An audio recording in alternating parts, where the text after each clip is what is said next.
Ladies and gentlemen, whatever you do not fall for the propaganda. I have been going back and forth, deciding whether I should make this video at all. I even started recording it, and then I promptly stopped recording it. I decided, maybe it's too much. Maybe I'm stepping out of my lane. Maybe they're not ready, right? Maybe people come here and they think, I just want bigger biceps. Why are you talking about this? But I decided that I think it's really important to talk about it. This is, of course, in reference to Charlie Kirk, and today actually being 9/11. Okay, and this event with Charlie happening yesterday, the day before 9/11, September 10th. And make no mistake, I do not think there are any coincidences. Okay, so we're going to talk about a few things. First, I want to talk about the responses that I've been seeing a lot online, and I'm going to tell you what I think about everything that's going on, and you may even be upset with me. You might not like what I have to say, okay, and I totally get that. Because I think that the normal response after this shooting is to be angry, right? I think that's the normal human response. But what I'm telling you is, if you play into that anger, they got you, okay? They won. They want more division. They want more anger. And I've seen everywhere, all over social media, okay? So many people making videos about this.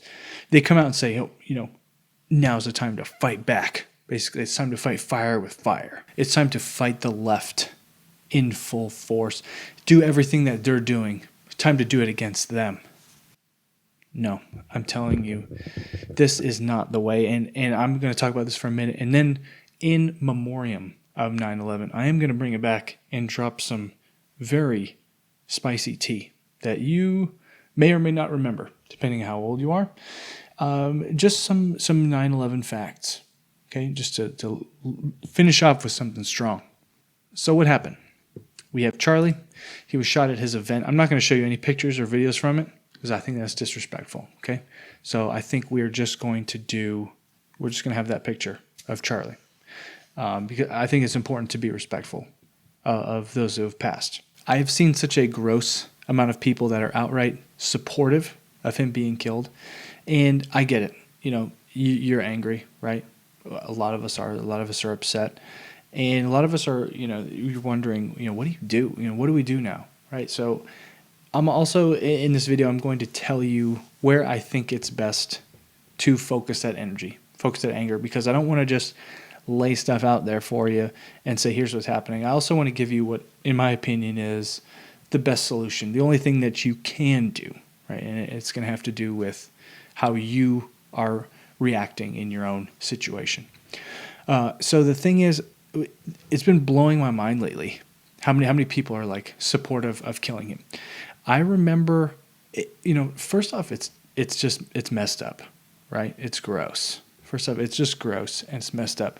But I remember, I've never thought that was classy in general, even if it was somebody that you didn't like. Back when I used to believe in Osama bin Laden, I remember when, that all happened and they said that he had been killed. And this is like 2014, so almost over a decade ago. I remember there was like parties in the street and people were freaking out and celebrating that we had killed him. And even I remember thinking back then, I was like, I don't know, man, that's just like, it's not classy, okay? It's gross. Like it's gross. I don't know. So in this situation here, you have somebody who was on the rooftop, made like a 200-yard shot, right? And there's so much like armchair quarterbacking speculation. People are like, oh, that has to be a professional shot because someone did doing a shot at 200 yards. That's an incredible marksman performance. Okay, it's not that hard, okay? I could probably do that with iron sights, and a lot of people could do it with iron sights. With a scope, even easier. Okay, so really it's not that challenging of a shot, but that doesn't tell us anything either way. Okay, it's not evidence that the shot being good or bad, it's not evidence of anything either way, okay? The shooter was prone on top of a building with all the time in the world, okay? So it's kind of like an easy shot, but that doesn't mean that it wasn't some sort of professional, right? And the thing is, they had that statement that was put out by the ATF that said there was some sort of transgender ideology messaging inscribed on the other bullets. People naturally, they're going to immediately jump on the, this is the left, this is the left's fault, this is the cause of incendiary rhetoric, and to be honest, whichever way the cause actually is, whoever actually did orchestrate this, it doesn't really matter because it was that shock and awe effect. Okay, whoever orchestrated this event got what they wanted, which was, this massively dividing event where I think that what's happened here is that moderates, probably on both sides, have just been eliminated, and now there's even more division, okay? They want us fighting against each other. You go online, it's just massive battles with each other. But thing is, if you go outside and just like walk around at Costco, you're still just going to have a good time, right? There's going to be a lot of people out there, and overall, you're just going to have a good experience, at least for me, right, in my area. But that gets into the question of who did this, okay? Or at least who was most likely to do this. All right, so we're going to get into it, and I want to play a couple clips of rest in peace, Charlie, in the days leading up, in the near future, shortly before this event. Okay, so this is a clip of him the other day. And Jewish donors, they have a lot of explaining to do, a lot of decoupling to do, because Jewish donors have been the #1 funding mechanism of radical, open border, neoliberal, quasi-Marxist policies, cultural institutions, and nonprofits. This is a beast created by secular Jews. And now it's coming for Jews, and they're like, what on earth happened? And it's not just the colleges. It's the nonprofits, it's the movies, it's Hollywood, it's all of it. It's like time for you guys to wake up and say no more. Draw a line in the sand. I don't care if you hate me. It kind of interesting because, to be honest, I wasn't really a big fan of Charlie Kirk because I always thought he was kind of soft on Israel. Now, I'm an America first type of guy, so I don't fully understand the strongest ally argument, like strongest ally why. And I think internationally speaking with the whole Gaza conflict, I think there's a lot that needs to be brought to account. Let's just say that. Okay, so here, let's just play this other clip. This was, I guess, 2 days before the event where Charlie was shot. This is him and Ben Shapiro. One thing a friend sent to me, interestingly, which is, okay, Charlie, we pushed back against the media on COVID, on lockdowns, on Ukraine, on the border, so like maybe we should also ask a question. Is the media totally presenting the truth when it comes to Israel? Just a question, that maybe we shouldn't believe everything the media says, because I know I've been conditioned to ask a lot more critical questions over the last couple of years. So Ben, some people would accuse Israel of wanting to ethnically cleanse. Thing is, here's what I'll say about this. Okay, I think it's pretty clear. If you look at the pictures of Israel and the pictures of Gaza, Gaza is like completely flattened. This next clip is a real good one. This is another one I wanted to show you that really kind of echoed the sentiment that I've been feeling. Okay, so let's go ahead. Whoever did this wants you to attack your neighbor, and you're playing right into their hand. Somebody threw a rock, and they're watching the ripple effect. You are the ripple. This is not about right versus left, but that's how they want it to be. Taking out somebody like Charlie Kirk would cause massive civil unrest amongst the left and the right, and it's happening right now, where the right is blaming everything on the left, a violent death cult that just wants us all dead, and the left is literally cheering this on, egging on the right, making fun of Charlie and the fact that his children just had to watch his blood pour out of his neck. I don't care what side you stand on, you need to stop, and you need to think critically about who would want to do this to the American people. Because although Charlie was in their crosshairs, America is the target. We need to stop and think about who wants to do this to us before we start attacking each other and giving them exactly what they fucking want. Whoever did this one. I think that was very well said, okay? And that is really what I was saying earlier, okay? all of this is just going to lead to more division, more violence. And that's not the direction I think that we need to go. Like, I was just watching a video the other day, and I don't want to call it any channels, call it anyone specifically, but this gentleman was definitely like, I better not see a liberal around these parts, and it's just, dude, that's what they want. Okay, that is what they want. More fighting, more chaos. What's going to be the result of all that chaos and fighting? Okay, is that going to, how is anything going to get better from that? Okay, what comes from that? More policing, more, more control from the state. Before we get into the 9/11 tidbits, like I promised, I just want to let you know what I think you can and what I think you should do in this situation. Okay, and I've already seen this situation be playing out naturally. Okay, you don't have to be violent, right? You don't have to be mean to anybody. You don't have to hurt anybody. Here's what I think you should do. Here's what I'm planning to do, and what I think this is the best option for you.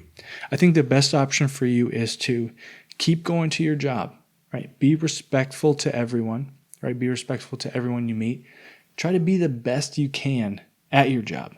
Try to rise through the ranks, okay? And try to be a positive influence in your immediate sphere. Okay, keep going to the gym, get bigger, get stronger, eat a lot of food, right? Be able to defend your family in case something happens, at least to the best of your own abilities.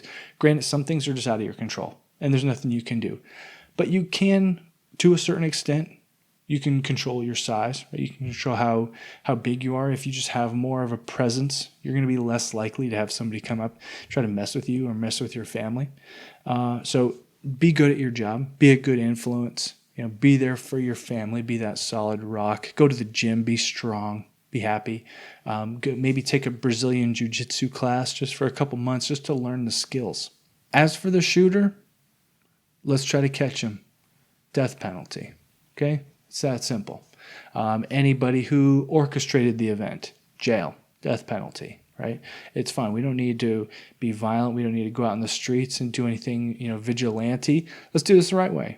Jail, death penalty. As for all the people supporting this, right, and the very unsightly behavior of being in support of somebody else getting killed for their opinions, which is like just mind-blowing. How you have to, there's people that even have that opinion. And me being a veteran, I've actually seen active duty and former service members who are in support of this guy getting killed.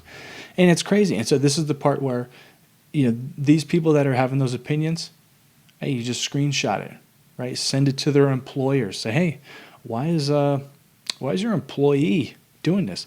There's actually already been people who've been ejected from the military, officers, Marine Corps officer. I just read an article a few minutes ago. Marine Corps officer got it removed from the military already because he posted some stuff in support of this guy getting killed. So that's all you got to do, man, right? You don't have to be violent or anything. Just shine some sunlight on them, okay? When people are doing bad things, just shine some sunlight on it, okay? Sunlight's the best disinfectant, so they say, okay? So you don't have to be crazy. Just be strong. And the thing is about, like, if they get in your head and you get all angry, right, they're winning. That's how they win. So don't get angry, right? Just chillax, brother, okay? Now that we've talked about the event, okay, and who may or may not be behind it, because we don't exactly know yet. I have my suspicions, and I'm sure you have yours. You can believe whatever you want to believe. There's people who still think we went to the moon. Okay, so now, like I promised, we are going to get into, it's 9/11, right? So let's do let's just throw up some random 9/11 clips, just some little nuggets. This is Larry Silverstein. He bought the World Trade Centers just a little bit before they were attacked and fell down. Luckily, shortly before they were attacked, he got like a $2 billion terrorism insurance policy, which was like super smart. It was a really good idea. But where were you on September 11th? You know, I was home. And the only reason I wasn't where I was. What is it? Say it. My wife, God bless her, had made an appointment for me at the doctor. And I remember dressing to go to the doctor. I'm finally saying to my wife, I said, sweetheart, I've got so much to do downtown. I got to cancel this. I've got to go downtown.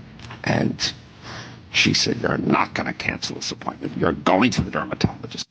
Where were you on September 11th? Oh, that is really good luck to, just on the one day that you're not there, just happen to have a doctor's appointment. Now we're going to get into just a couple little tidbits, a little few nuggets of information that a lot of people don't know when it comes to 9/11. Like, you already know that one of the hijackers' passports was ejected out of the rubble as the building was coming down, and then it landed on the street and somebody found just that one passport. Like, everybody already knows that, it's fine, which is, again, super good luck.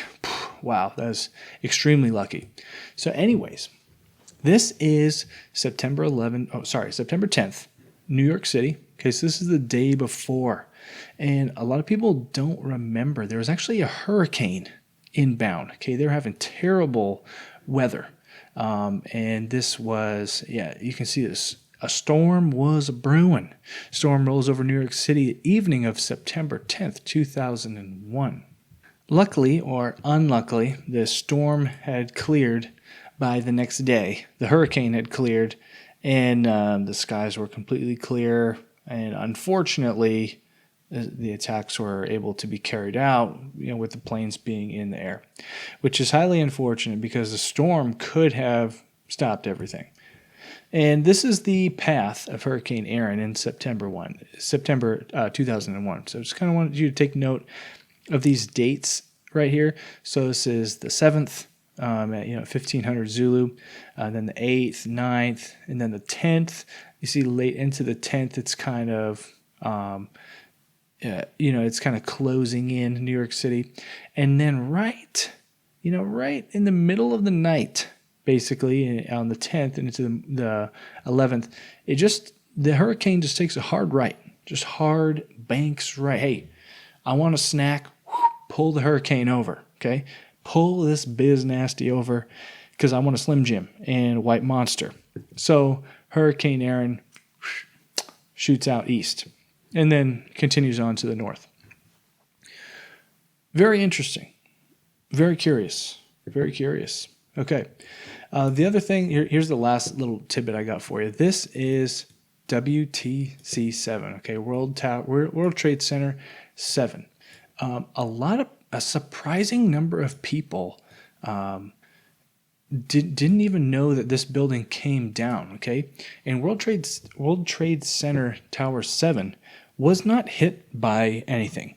The official report is that normal office fires caused by debris from the other buildings, debris came in through the windows, created office fires, and that led to the collapse of this building. Only time, very curious enough, the only time in history that office fires have completely collapsed an entire skyscraper. So we're just going to take a look at this clip, and again, because a lot of people don't know. A lot of people don't know that this even happened, that this building came down. Please go and look for yourself. Go and watch the videos. It's pretty incredible stuff. Another good angle from very far away, news crew. Cameras were on it. Yep. Building comes down. Incredible stuff. Okay. So, yeah, that's all I got for you. I hope you learned something about it. Just wanted to drop some 9/11 history, 9/11 facts on you guys about some of the things that happened on that day. And, just to help to expand your mind a little bit, expand your learning, okay? I can't just expand your biceps every day. Sometimes I want to expand your mind. Just remember the whole point of this thing, okay? It's so sad, it's so tragic that Charlie, that it's awful that Charlie's been killed. It is. But just remember, what they want is they want you to hate your neighbor, and don't do it. I'll see you in the next video. Have a great day.